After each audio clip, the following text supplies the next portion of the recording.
Sir, కేంద్ర ప్రభుత్వం ప్రవేశపెట్టబోతున్న వక్ఫ్ బిల్లుని మన జగన్మోహన్ రెడ్డి గారు వ్యతిరేకించారు సార్. అంటే ఈయన ఫస్ట్ టైం ఇలా కేంద్ర ప్రభుత్వానికి లేదంటే బీజేపీకి వ్యతిరేకంగా మాట్లాడడం కానివ్వండి, చేయడం ఇదే ఫస్ట్ టైం. ఎందుకు ఈ విధంగా వ్యతిరేకంగా వెళ్తున్నారు? మొన్నటి వరకు కూడా అధికారంలో ఉన్నప్పుడు, అంతకుముందు కూడా ఎప్పుడు కూడా బీజేపీ అంటగాగే ఉన్నారు కానీ ఎప్పుడు కూడా ఈ విధంగా ప్రవర్తించలేదు. మరి ఇప్పుడు మోదీకి ధిక్కరించడం వెనుక ఉన్న ఈయన వ్యూహం ఏంటి? మోదీని ధిక్కరించటమా లేకపోతే ఎన్డీఏ ప్రభుత్వానికి వ్యతిరేకంగా మాట్లాడటం అనేది ఈ రోజున కొత్త ఏం కాదు. మొన్న బడ్జెట్ ప్రతిపాదన సందర్భంగా, బడ్జెట్ ప్రవేశపెట్టిన సందర్భంగా రాజ్యసభలో విజయసాయి రెడ్డి గారు చాలా సీరియస్ గానే మాట్లాడుతూ బడ్జెట్ ప్రతిపాదనల మీద చాలా మంది ఇండియా కూటమి వాళ్ళు ఏదో ఆంధ్రప్రదేశ్ బడ్జెట్ లా కనిపిస్తోంది అన్న వ్యాఖ్యలు చేశారు సభలోనే, ఫ్లోర్ మీద.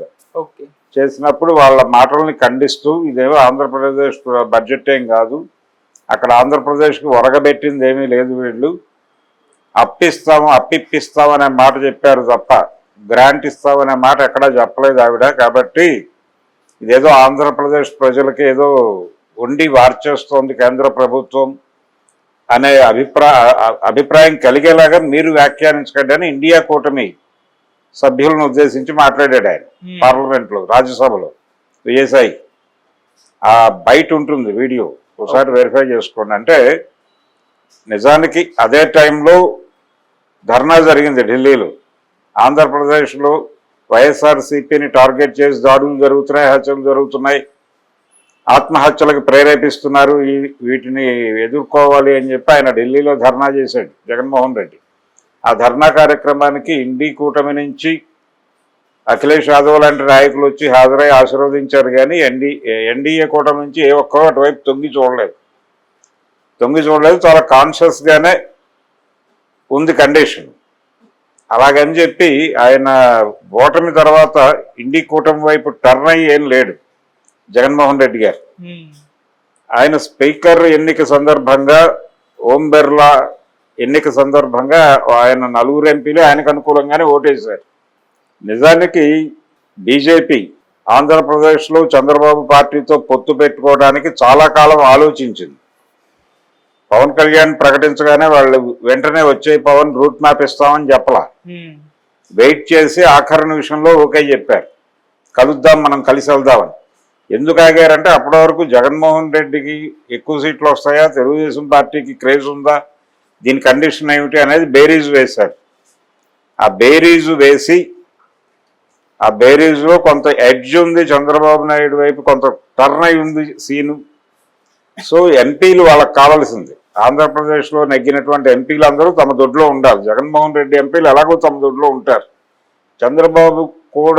చంద్రబాబుకి ఎక్కువ ఎంపీలు ఒకవేళ వస్తే అది మన అవతల కాంపౌండ్లోకి వెళ్ళిపోతే ప్రమాదం. కాబట్టి చంద్రబాబుకి మద్దతు ప్రకటించి జగన్ని బయట వదిలేసి చంద్రబాబును గెలిపించి ముఖ్యమంత్రిని చేసి ఆయన ఎంపీలను తీసేసుకెళ్ళిపోయి, ఇప్పుడు పరిస్థితి ఎలా తయారైందంటే అసలు ఆ ఎంపీలను ఇచ్చింది కూడా వాళ్ళే, చంద్రబాబుకి అధికారం ఇచ్చింది కూడా వాళ్ళే అనే పరిస్థితి ఎస్టాబ్లిష్ అయిపోయింది. ఇప్పుడు ఫ్యాక్ట్ ఏమిటా ఎస్టాబ్లిష్ అయిన ఫ్యాక్ట్ ఏమిటి? ఆంధ్రప్రదేశ్లో జరిగినటువంటి ఎన్నికల్లో 12.5% ఓట్లు అదనంగా లెక్కింపు జరిగింది అనేది బయటకు వచ్చింది. ఓట్ ఫర్ డెమోక్రసీ అనేటువంటి సంస్థ ఈ విషయాన్ని ప్రకటించిందని చెప్పి ఉండవల్లి గారు బ్లాస్టింగ్ చేశారు. ఆల్రెడీ దాన్ని అందిపుచ్చుకుని, అంటే ఆ 12.5% ఆ 40% కలిపితే చంద్రబాబు ముఖ్యమంత్రి అయి ఉండే అవకాశమే లేదు. కాబట్టి టోటల్గా చంద్రబాబు విజయము లేకపోతే కూటమి విజయము, ఇది యాంత్రిక తాంత్రిక విజయముగా నిర్ధారణ జరిగినటువంటి సందర్భం ఉంది ఇప్పుడు. సో జగన్మోహన్ రెడ్డి స్ట్రెంగ్త్ సీరియస్గా దెబ్బతింది అనుకునే కండిషన్ లేదు. కాబట్టి తన పార్టీని తీసుకెళ్లి కాంగ్రెస్లో విలీనం చేయటమో లేకపోతే మరో చోట విలీనం చేయటమో అనే కార్యక్రమం అక్కర్లేదు. మ్యాక్సిమం చేస్తే అరెస్టులు చేసుకుంటారు, లేకపోతే తీసుకెళ్లి జైల్లో పెట్టుకుంటారు. పెట్టుకోవడం వలన పోయింది ఏముంది? తన ఉనికిని కాపాడుకోవాల్సినటువంటి అవసరం ఉంది ఇప్పుడు ఆయనకి. అందుకని రెండోది, తన ఓట్ బ్యాంక్ని సెక్యూర్ చేసుకోవాల్సిన బాధ్యత కూడా ఉంది అతను. ఆ ఓట్ బ్యాంకులో ఆయన క్లియర్గా ఎన్నికల సందర్భంగా తన ఓట్ బ్యాంకుని ప్రపంచానికి చెప్పేశాడు, ఎక్స్పోజ్ చేశాడు. నా ఎస్సీ, నా బీసీ, నా ఎస్సీ, నా ఎస్టీ, నా బీసీ నా మైనారిటీ అన్నాడు ఆయన. నా మైనారిటీకి ఇబ్బంది కలిగించేది అది. ఇప్పుడు వక్ఫ్కి సంబంధించి వాళ్ళు చేసుకున్నటువంటి అవును. సవరణలు ఇవన్నీ ఏవైతే ఉన్నాయో అంటే దీన్ని ఒక పథకం ప్రకారం ప్రజల మూడుని అటువైపు డైవర్ట్ చేసింది భారతీయ జనతా పార్టీ. ఏమిటా డైవర్షన్ అంటే వాళ్ళకేదో చాలా ఇచ్చేస్తున్నారు, చాలా తాయిలాలు ఇచ్చేస్తున్నారు, విపరీతమైన సంతుష్టీకరణ జరిగిపోతుంది. కాంగ్రెస్ ప్రభుత్వం మొత్తం దోచిపెట్టేసింది మైనారిటీలకి, హిందువులకి ఏమీ మిగల్చలేదు. ఇది ఎంత విద్వేషాన్ని రెచ్చగొట్టారంటే హిందూ ముస్లిం సమాజాల మధ్య అంత విద్వేషం రెచ్చగొట్టారంటే భారతీయ జనతా పార్టీ వాళ్ళు ఇప్పటికీ వాళ్ళ రోజువారీ ప్రోగ్రామే అది.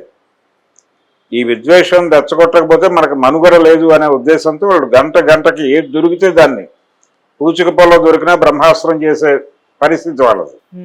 సంతుష్టీకరణ రాజకీయాలు కాంగ్రెస్వి మైనారిటీలకు దోచిపెట్టేశారు.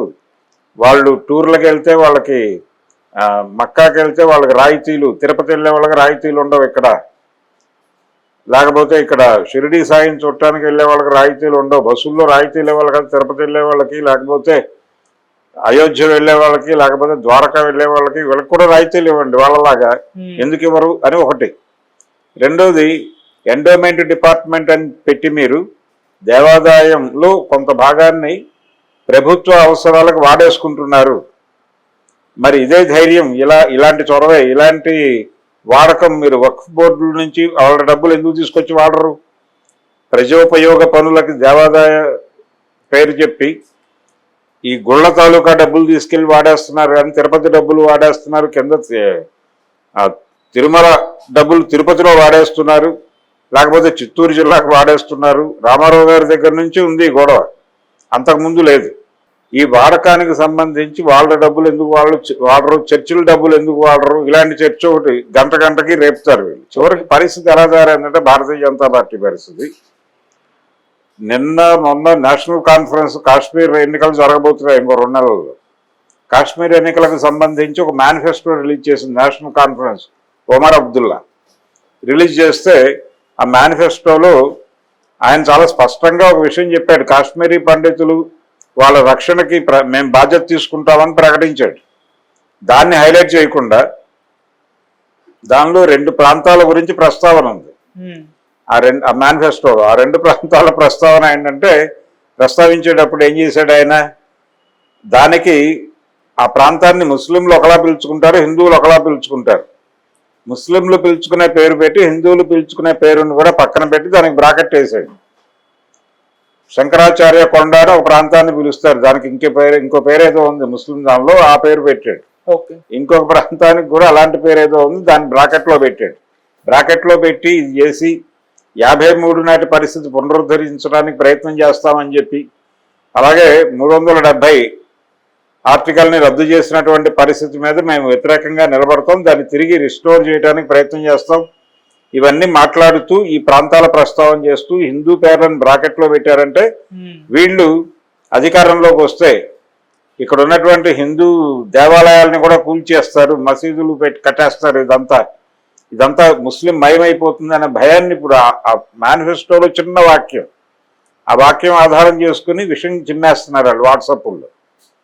తెల్లారలేస్తే అదే వార్త, వాట్సాప్ ఓపెన్ చేయగానే ఫాట్మని ఏమిటిది అని చెప్పి వాళ్ళ మేనిఫెస్టో డౌన్లోడ్ చేసి చూస్తే 2 వాక్యాలు. ఆ 2 వాక్యాలకే ఇంత విషయం చెబుతున్నారు. ఇదే వీళ్ళు వక్ఫ్ బోర్డు బిల్లు సవరణకు కూడా అంత డ్రామా నడిపారు, అంత మోటివేట్ చేశారు జనాలు. ఇస్లాంకి వ్యతిరేకంగా హైందవులను మోటివేట్ చేయడం కోసం ఏం చేయడానికన్నా చేస్తున్నారు. అదేదో వాళ్ళకి ఇస్లాం మీద ద్వేషం ఉంది కాదు, ఇక్కడ ఉన్న ప్రధాన శత్రువు కనబడకుండా ఉండడానికి ఈ దేశ ప్రజల ప్రధాన శత్రువులైనటువంటి గుజరాతీ మార్వాడీలు, గుజరాతీ బనియాలు, రాజస్థానీ మార్వాడీలు అనే విలన్లని ప్రజల దృష్టి నుంచి కనుమరుగు చేయడం కోసం ఇస్లాంను పట్టుకొచ్చి పెడుతున్నారు. ఇస్లాం వ్యతిరేకతను రెచ్చగొట్టడం ద్వారా హిందూ కన్సాలిడేషన్ చేసి ఆ హిందూ ఓట్లను తన బ్యాంకులో వేసుకోవటం. సో ఇది మైనారిటీస్ని డెఫినెట్గా హర్ట్ చేసే బిల్లు కాబట్టి నా మైనారిటీ ఓట్లు పోతాయని జగన్మోహన్ రెడ్డి గారు కూడా దీనికి అనుకూలంగా వేసేస్తే ఇబ్బంది పడతాడు ఆయన. అండర్ గ్రౌండ్లో ఏదైనా సహకారం అందించవచ్చు, కానీ ఈయన ఓపెన్ గ్రౌండ్లో మైనారిటీ ఓట్ బ్యాంకును వ్యతిరేకంగా పెట్టుకోవడానికి సిద్ధంగా లేడు. అందుకని ఆయన వ్యతిరేకించాలని డిసైడ్ అయ్యాడు. ఓకే. అలాగే ఇప్పుడు అంత కాకటం వలన వచ్చిన ప్రయోజనం కూడా ఏమీ లేదు. ఎన్నికల ముందు మళ్ళీ తిరిగి కొత్త ఈక్వేషన్స్ ముందుకు వస్తాయి. ఇప్పుడు ఎందుకు సెన్సిటివిటీస్ రెచ్చగొట్టుకోవడం అనే మూడ్లో భాగంగా వాళ్ళు వ్యూహాత్మకంగానే బడ్జెట్ సెషన్లో ఈయన మాట్లాడలే. అక్కడ జగన్మోహన్ రెడ్డి ఎక్కడ మాట్లాడలే. కేవలం విజయసాయి రెడ్డి ఒకడు అక్కడ రాజ్యసభలో మాట్లాడాడు, ఒకళ్ళిద్దరు పార్లమెంట్లో ప్రస్తావించే ప్రయత్నం చేశారు, లోక్సభలో కూడా. అయితే విజయసాయి రెడ్డి గట్టిగా మాట్లాడాడు రాజ్యసభలో. జగన్మోహన్ రెడ్డి బహిరంగంగా ఎక్కడ ప్రెస్ కాన్ఫరెన్స్ పెట్టి సెంట్రల్ బడ్జెట్ మీద సీరియస్ అలిగేషన్స్ ఏమీ పెట్టలా.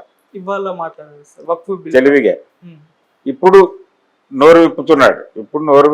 తన అంటే ఒకటి కాన్ఫిడెన్స్ ఏంటంటే తనకు రావాల్సిన అధికారం చంద్రబాబుకి వెళ్ళింది. ఈ 12.5% ఓట్లు నాకు పడాల్సిన ఓట్లు అడిపోయారనేటువంటి ఒకటి కాన్ఫిడెన్స్ నింపింది ఆయనలో. రెండోది తన ఓట్ బ్యాంకుని ఎందుకు దెబ్బ తీసుకోవాలి, వీళ్ళతో ట్రావెల్ అయ్యి రేపు పరిస్థితి ఎలా ఉంటుందో తెలియదు. ఇండియా కూటమికి ఎడ్జ్ వచ్చే పరిస్థితి ఉంటే కేంద్రంలో వీళ్ళతో ట్రావెల్ అవడం వలన తన ఓట్ బ్యాంక్ కోల్పోయి నష్టపోతాడు. అందుకని చాలా జాగ్రత్తగా ఆచితూచి అడుగులు వేస్తున్నాడు ఆయన.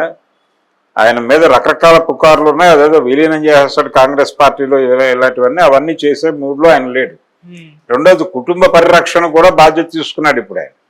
కుటుంబ సంబంధాలు దెబ్బతిని తన కుటుంబ సభ్యులే తనకు వ్యతిరేకంగా తయారై మొన్న ఎన్నికల్లో ఓటమి పాలు చేశారు అనేటువంటి ఒక విమర్శకు కూడా దాన్ని అడ్రస్ చేయడం కోసం ఇప్పుడు వాళ్ళ మేనమామకి కడప జిల్లా బాధ్యతలు అప్పచెప్పాడు. సో రీబిల్డ్ చేసుకునేటువంటి ప్రయత్నాల్లో ఉన్నాడు ఆయన.